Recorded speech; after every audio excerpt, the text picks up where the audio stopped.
Assalamualaikum warahmatullahi wabarakatuh. Alhamdulillah, alhamdulillahi hadana lihada wa ma kunna linahtadiya laula an hadana Allah. Laqad ja'at rusulu rabbina bil haqq wa nudu antilkumul jannatu uristumuha bima kuntum ta'malun. Asyhadu an la ilaha illallah wa asyhadu anna muhammadan abduhu wa rasuluh sallallahu alaihi wasallam wa ala alihi wa ashabihi amma ba'd. Bapak-bapak, ibu-ibu, para hadirin dan hadirat di mana saja berada, puji syukur kita haturkan kehadirat Allah Subhanahu wa taala atas segala limpahan rahmat, taufik serta yang luar biasa, yaitu kita hidup sekali diberikan oleh Allah berupa hidayah. Hidup sekali ditunjukkan oleh Allah di dalam jalannya orang-orang yang telah diberi nikmat oleh Allah. Sesuai dengan doa kita di dalam setiap kita melakukan ibadah sholat, baik itu sholat wajib maupun sholat sunnah, kita senantiasa diwajibkan untuk membaca suratul Fatihah, surat Al-Fatihah. Di dalam surat Al-Fatihah itu ada ayat yang berbunyi, Iyyaka na'budu wa iyyaka nasta'in, ihdinas siratal mustaqim, siratal ladzina an'amta 'alaihim. Padamu ya Allah aku minta lindung, padamu ya Allah aku menyembah, dan padamu ya Allah aku minta pertolongan. Ya Allah, tunjukkanlah saya jalannya orang-orang yang telah Kau beri nikmat. Ihdinas siratal mustaqim, siratal ladzina an'amta 'alaihim ghairil maghdubi 'alaihim waladdallin. Amin. Jadi kita minta petunjuk, yaitu jalannya orang-orang yang telah diberi nikmat. Jalannya orang-orang yang telah diberi nikmat oleh Allah adalah orang-orang yang mendapatkan hidayah dari Allah, orang-orang yang mendapatkan petunjuk dari Allah melalui kitab sucinya, yaitu Al-Quran, wa sunnatin Nabi, dan sunnatun Nabi, yaitu Al-Hadis.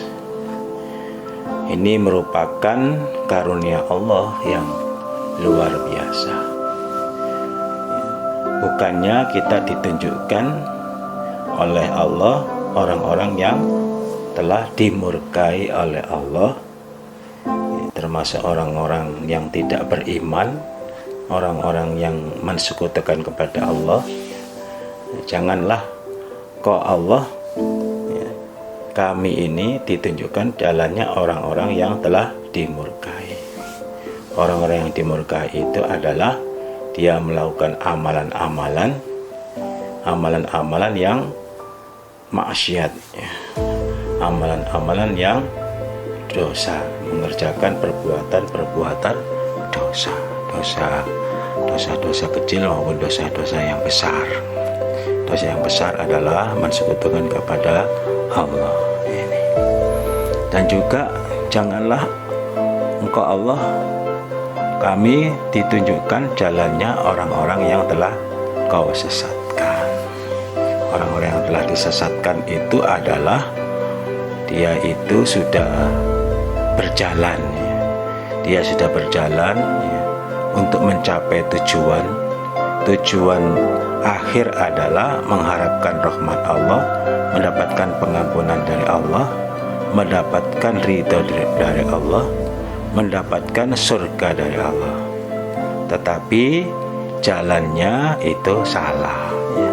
Jalannya itu tersesat. Artinya dia sudah berjalan tapi tidak sampai pada tempat tujuan. Artinya dia sudah beribadah tapi ibadahnya tidak bisa masuk dalam surga. Kenapa Bapak Ibu sekalian? Karena jalannya salah, ya. Karena telah disesatkan oleh Allah. Ini jangan sampai, ya Allah, kami ini ya ditunjukkan jalannya orang-orang yang telah disesatkan. Ya, ini Bapak Ibu sekalian, sesuai dengan doa kita, ya, ihdinas siratal mustaqim, tunjukkanlah saya dalam jalannya yang lurus. Jalan yang lurus itu adalah jalan yang telah diridhoi oleh Allah, jalan yang sesuai dengan petunjuk dari Allah, ya. Siratal mustaqim adalah agama Islam, ya. Beribadah sesuai dengan petunjuk dari Allah. Petunjuk dari Allah itu ada di dalam kitab suci Al-Quran.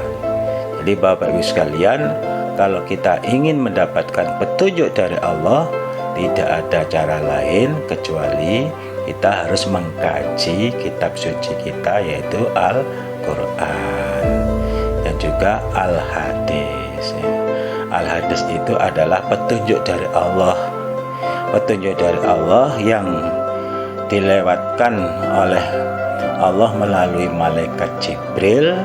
Malaikat Jibril memberikan wahyu kepada Nabi kita, Nabi yang terpilih oleh Allah menjadi utusannya Allah, yaitu Nabi Muhammad Rasulullah Sallallahu Alaihi Wasallam. Itu adalah merupakan petunjuk dari Allah yang dilewatkan oleh Allah melalui malaikat Jibril. Malaikat Jibril itu adalah malaikat yang memberikan wahyu, firman Allah yang dilewatkan oleh Allah melalui malaikat Jibril kepada Nabi kita, Nabi Muhammad Rasulullah Sallallahu Alaihi Wasallam. Ini Bapak Ibu sekalian, Al-Quran dan Al-Hadis ini itu adalah semua adalah merupakan petunjuk dari Allah. Sumbernya adalah dari Allah, ya.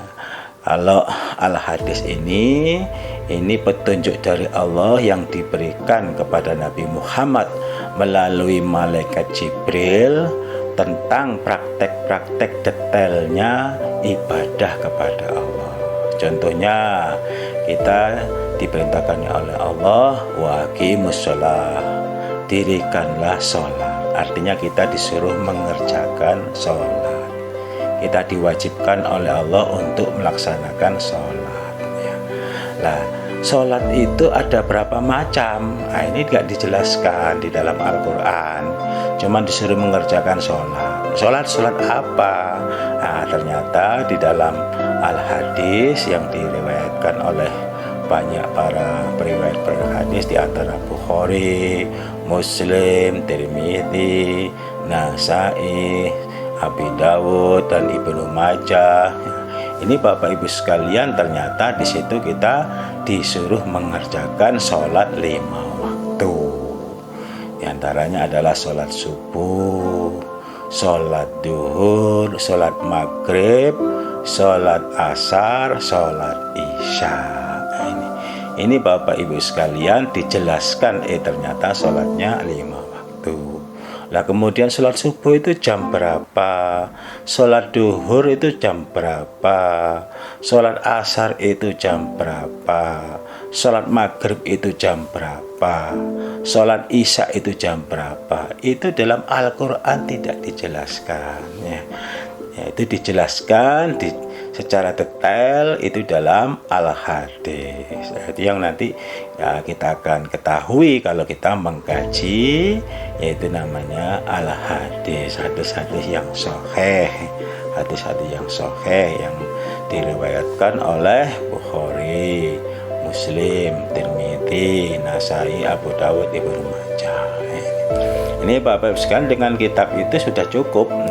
Sebenarnya kitab-kitab banyak sekali, tapi Ya, dengan kita mengkaji hadis-hadis yang sudah saya sebutkan di atas itu sudah mencukupi semuanya. Ya. Yang terpenting Bapak Ibu sekalian, di dalam kita menuntut ilmu ini kita harus benar-benar mengkaji itu mendalami itu yaitu kita memperdalam atau ngoncei, dikupas secara detail, secara gamblang, secara jelas oleh guru kita. Ini kita harus punya guru Bapak Ibu sekalian, supaya di dalam kita mengkaji baik itu Al-Quran maupun Al-Hadis ini benar-benar sesuai dengan yang dikehendaki oleh Allah. Jadi gurunya itu juga dapat ilmu dari gurunya lagi. Jadi mengkaji dari hasil pengajian. Nah ini Bapak Ibu sekalian, supaya apa Bapak Ibu sekalian, supaya kita jelas. Kalau kita nggak jelas, kita bisa bertanya sampai jelas, sampai gamblang. Karena dalam beribadah ini kita tidak boleh menggunakan akal pikiran, kita tidak boleh menggunakan ro'yi. Jadi benar-benar ibadah ini kita tinggal hanya meniru ibadahnya yang sudah dicontohkan oleh Rasulullah Sallallahu Alaihi Wasallam.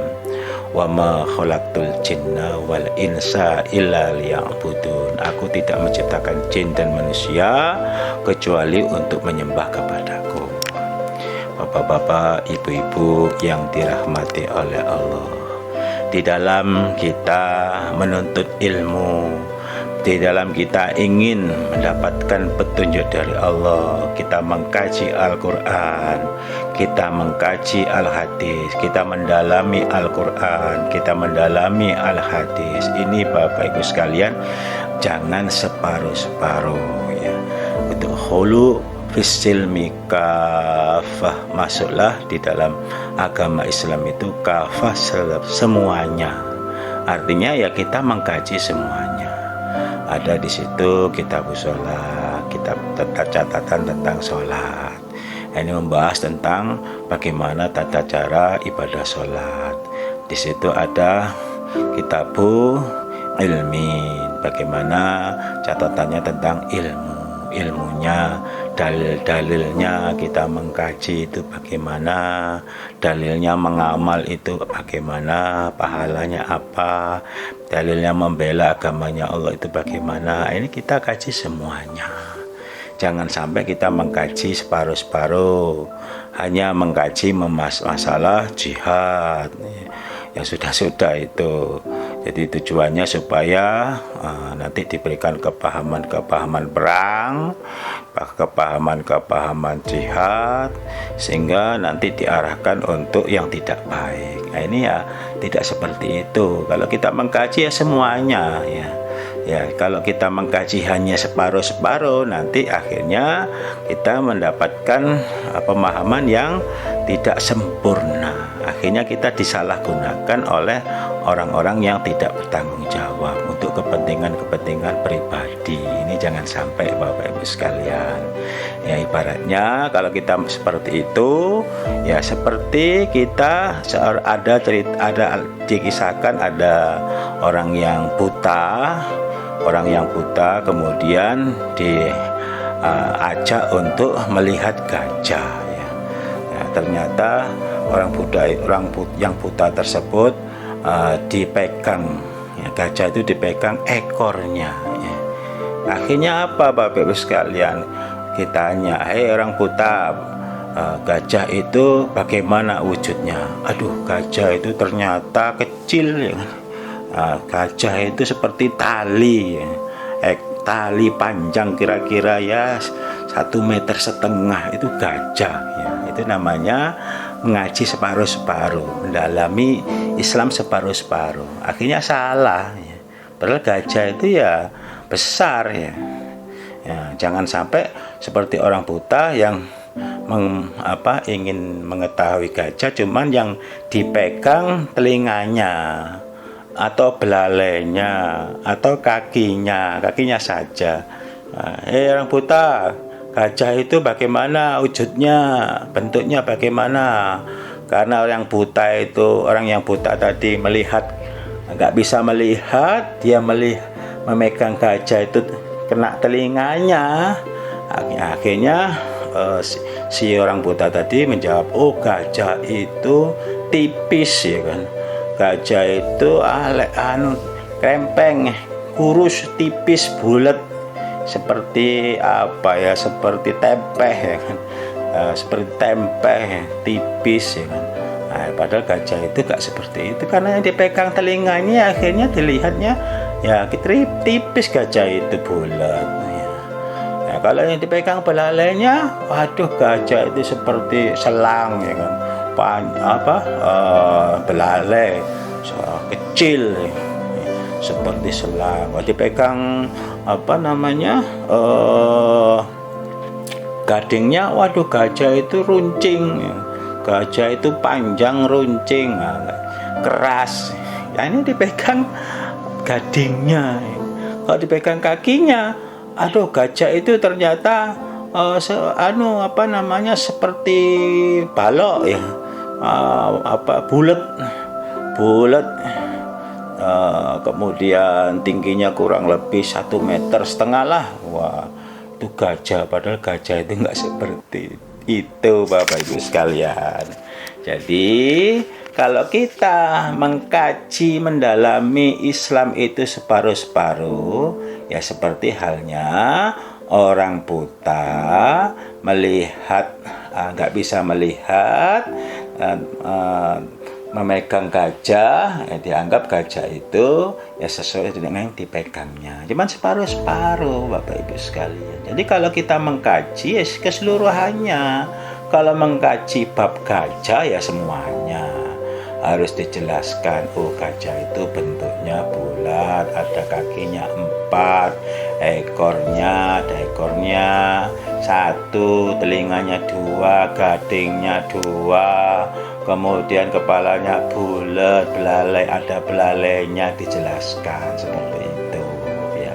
Jadi Bapak Ibu sekalian, mempelajari agama Islam ya semuanya ya. Mulai dari pertama kali adalah tentang kesucian, bab kesucian, bagaimana air itu supaya suci. Kalau air itu 2 kola atau kurang lebih 240 liter itu sudah suci. Jadi kalau ada sesuatu yang masuk di situ itu tidak mempengaruhi kesuciannya. Selama tidak berubah warnanya, tidak berubah rasanya, tidak berubah baunya, itu dianggap suci, sudah suci, karena sudah 2 kola. Kalau kurang dari 2 kola, ada sesuatu yang masuk di situ, berubah rasanya, berubah warnanya, berubah baunya, ini menjadi tidak suci karena kurang dari 2 kola. Itu ada pelajarannya tentang kesucian. Kemudian pelajaran tentang sholat, pelajaran tentang ibadah, sholat, pelajaran tentang budi pekerti, kitab adab, bagaimana orang iman itu ya. Orang iman itu harus mempunyai budi pekerti yang luhur, mempunyai akhlakul karimah seperti budi pekertinya Rasulullah Shallallahu Alaihi Wasallam.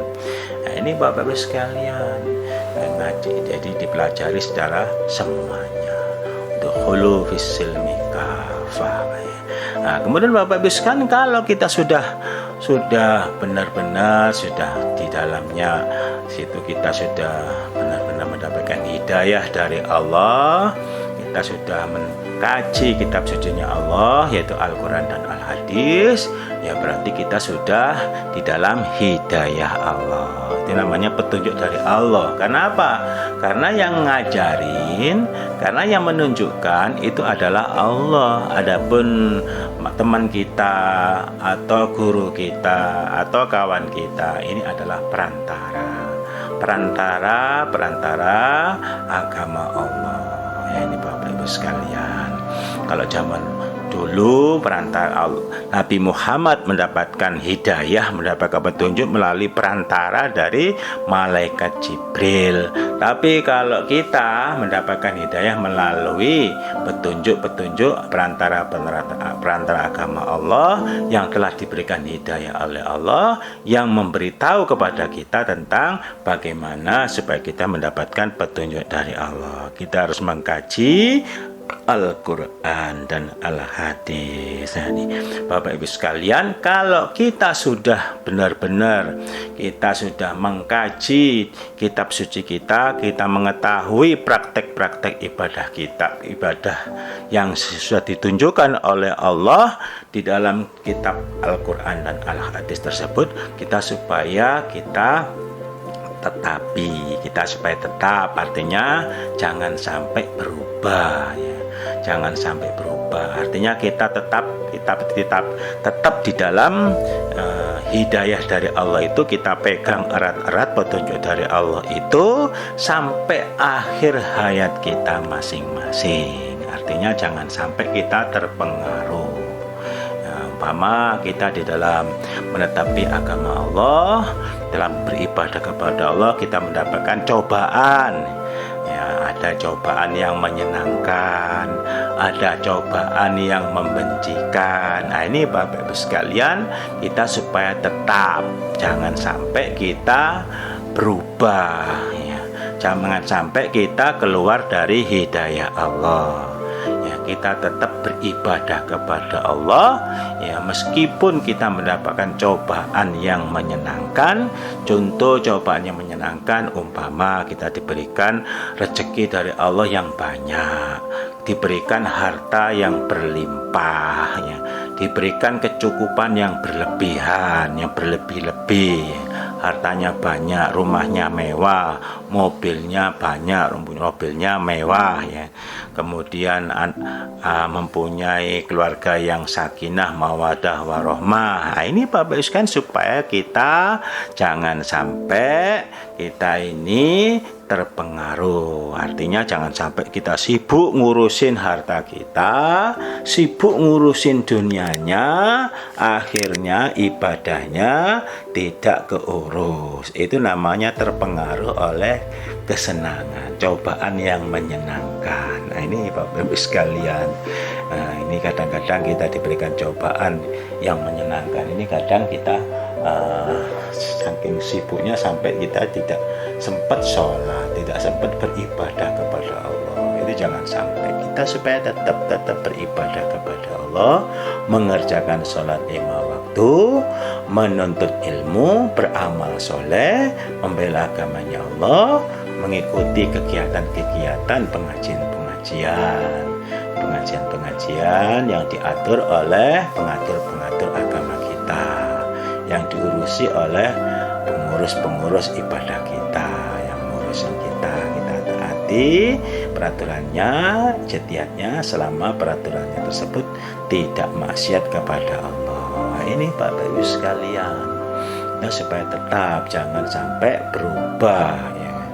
Waktu miskin beribadah kepada Allah, bertakwa kepada Allah, begitu dikodar, dicoba kaya raya, akhirnya tidak mau beribadah kepada Allah, tidak mau mendatangi tempat-tempat kegiatan ibadah kepada Allah, tidak mau mendatangi pengajian-pengajian di masjid-masjid, pengajian-pengajian di musola-musola. Ini Bapak Ibu sekalian, jangan sampai kita terpengaruh oleh kehidupan kemewahan dunia. Nah, ini Bapak Ibu sekalian, terkadang manusia itu begitu dikasih cobaan yang menyenangkan, akhirnya tidak beribadah kepada Allah. Jangan sampai kita, supaya tetap beribadah kepada Allah, tetap istiqomah di dalam jalannya Allah. Demikian juga kita dalam beribadah kepada Allah mendapatkan cobaan yang tidak menyenangkan. Cobaan yang tidak menyenangkan, contohnya kita dicoba oleh Allah kekurangan sandang, kekurangan pangan, kekurangan papan. Artinya kita hidup menjadi orang miskin, menjadi orang yang fakir, menjadi orang yang duafa, menjadi orang yang keberatan hutang ya. Tidak punya apa-apa, habis semua hartanya. Karena apa Bapak Ibu sekalian? Karena dicoba oleh Allah ya, berupa kemiskinan, termasuk diberikan cobaan COVID-19. Diberikan cobaan COVID-19 pandemi ini, akhirnya dagangannya tidak seperti yang dulu lagi, apalagi sampai bangkrut. Nah ini Bapak Ibu sekalian, meskipun bangkrut dagangan kita, selama hidayah Allah itu terus kita pegang erat-erat, kita masih untung Bapak Ibu sekalian. Tapi kalau kita sudah bangkrut, hidup kita diberikan kemiskinan, diberikan kefakiran oleh Allah, kemudian hidayah kita lepas, kita tidak mau beribadah lagi. Ini ibaratnya kita sudah rugi dua kali. Rugi dunianya, akhiratnya juga rugi. Ini jangan sampai terjadi Bapak Ibu sekalian. Meskipun dunianya kita rugi, tapi akhiratnya jangan sampai kita rugi. Akhiratnya tetap ya istiqomah, ya syukur-syukur, tambah meningkat ibadahnya, tambah taqarrub ilallah. Ini Bapak Ibu sekalian, jangan sampai kita keluar dari hidayah Allah ya. Termasuk ibaratnya Bapak Ibu sekalian, kita mau pergi ke Surabaya, dari Jakarta ke Surabaya, kita naik kereta. Nah di situ Bapak Ibu kereta cuma satu-satunya kereta, tidak ada kereta lain, tinggal satu. Kita sudah masuk di situ. Nah sebelum nyampe ke stasiun Surabaya, jangan turun Bapak Ibu sekalian. Kalau masih nyampe Cikampek masih jauh, kita tetap aja supaya sabar, tetap duduk yang baik ya. Umpama di situ ada katakanlah ada orang yang batuk-batuk, atau ada orang yang muntah-muntah, atau ada anak kecil yang nangis, ada apa di situ. Pokoknya ada kejadian-kejadian yang di situ. Nah, kita jangan sampai keluar dari kereta api, keluar dari kereta, kita loncat keluar dari kereta api. Nah, ini bagus kalau kita keluar ya berarti kita tujuan kita ingin nyampe ke Surabaya gagal Bapak Ibu sekalian. Jadi apapun yang terjadi, sebelum sampai ke stasiun Surabaya, kita jangan sampai loncat ya. Jangan sampai keluar dari kereta api. Demikian kita dalam beribadah. Dalam beribadah itu Bapak Ibu sekalian, sebelum kita meninggal dunia, sebelum nyawa kita diambil oleh Allah, kita terus beribadah kepada Allah. Karena Bapak Ibu sekalian, yang namanya amalan itu dilihat oleh Allah dari awal sampai akhir. Dari awal baik sampai akhirnya juga baik, sampai meninggalnya juga baik, berarti dia sukses. Tapi kalau awalnya baik, akhirnya tidak baik, nah ini namanya kita tidak sukses. Umpama kita waktu masih muda, kita menjadi orang iman yang baik, yang bertakwa kepada Allah. Tapi menjelang akhir hayatnya, di usia lansia, diberikan cobaan oleh Allah, sakit, akhirnya kita tidak mau beribadah kepada Allah, kita tidak mau sholat lagi. Ya ini Bapak Ibu sekalian, berarti kita kalau sampai akhir hayatnya meninggal kemudian kita masih tidak sholat, berarti kita sudah dihukumi kita tidak sholat ya.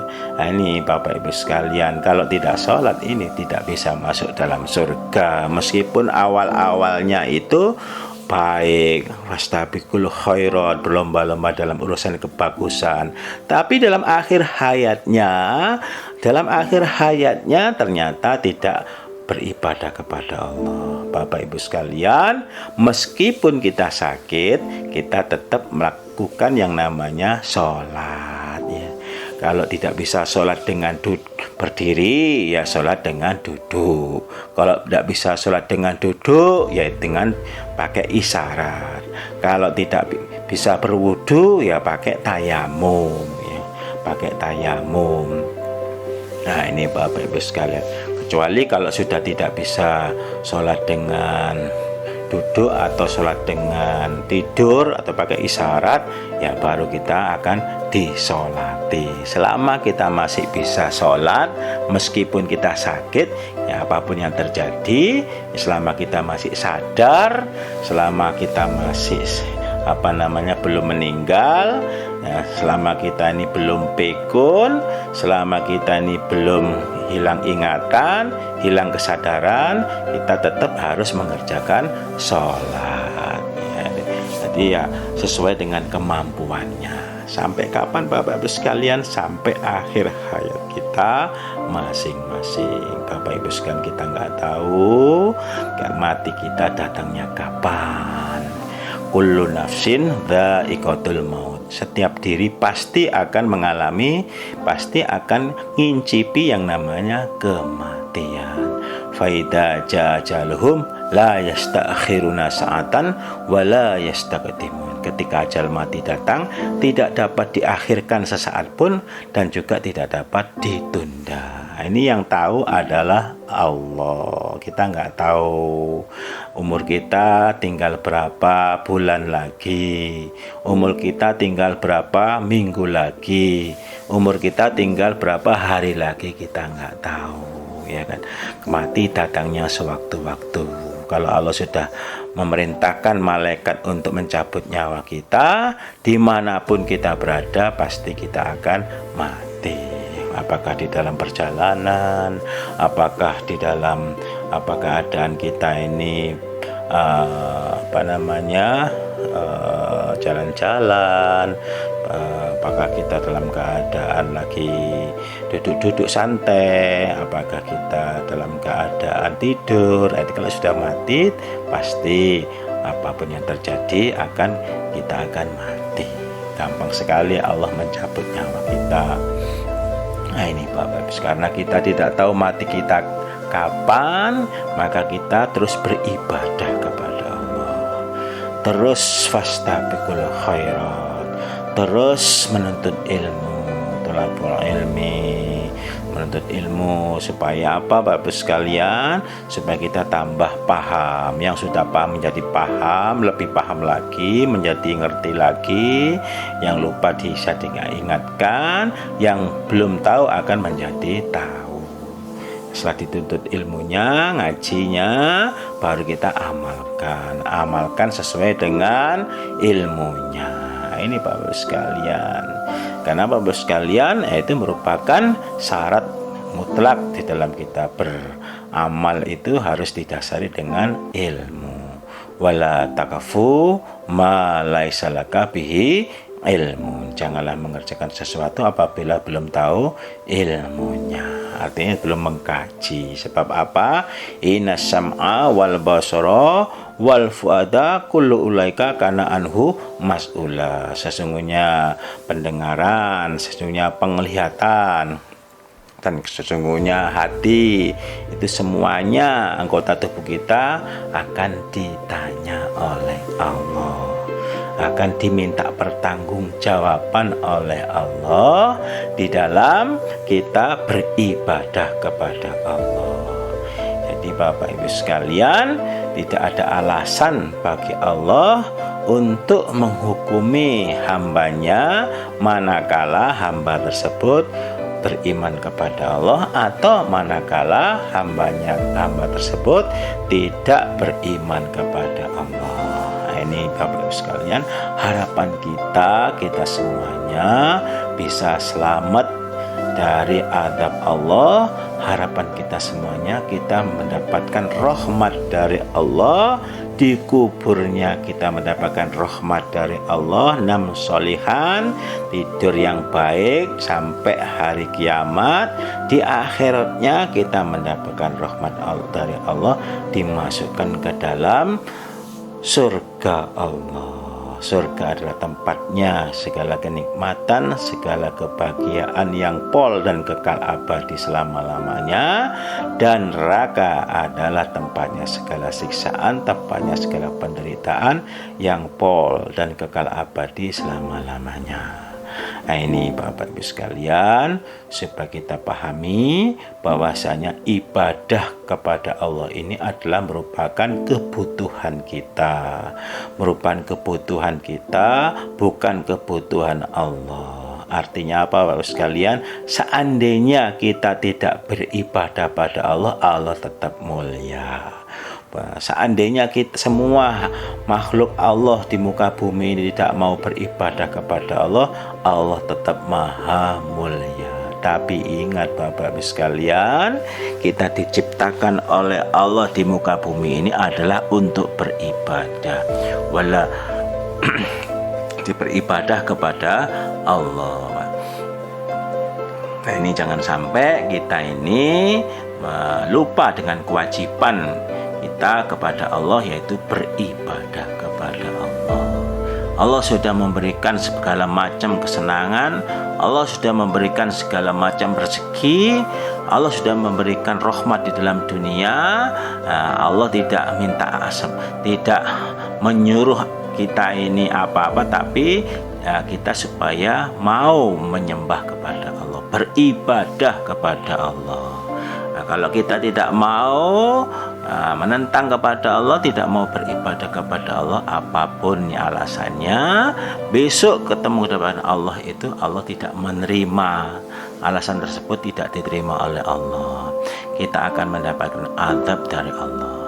Sesuai dengan firman Allah dalam surat An-Nisa ayat 14, wa may ya'shillaha wa rasulahu wa yata'adda hududahu yudkhilhu naro. Barang siapa yang menentang kepada Allah dan pada utusannya Allah dan melanggar pada batas-batas peraturan Allah, yudkhilhu naro, Allah masukkan ke dalam neraka. Na'udzubillahi min dzalik. Nah, itulah Bapak Ibu sekalian, sedikit basyiran wa nadhiran dari kami. Kurang lebihnya mohon maaf yang sebesar-besarnya. Insyaallah kita akan sambung kembali di lain waktu dan kesempatan yang lain. Mudah-mudahan kita semuanya diberikan umur panjang yang barokah, diberikan kesehatan kewarasan, diberikan rezeki yang berlimpah ruah, bisa untuk melaksanakan ibadah umroh dan ibadah haji ke Mekah dan Madinah, diberikan keluarga yang sakinah mawaddah warahmah, diberikan bisa husnul khotimah, tetap niat karena Allah sampai akhir hayatnya. Mudah-mudahan kita semuanya bisa mendapatkan rahmat dari Allah dan terhindar dari azab Allah, neraka Allah. Itulah Bapak sekalian, dari saya sekian dulu. Akhirul kalam. Assalamualaikum warahmatullahi wabarakatuh.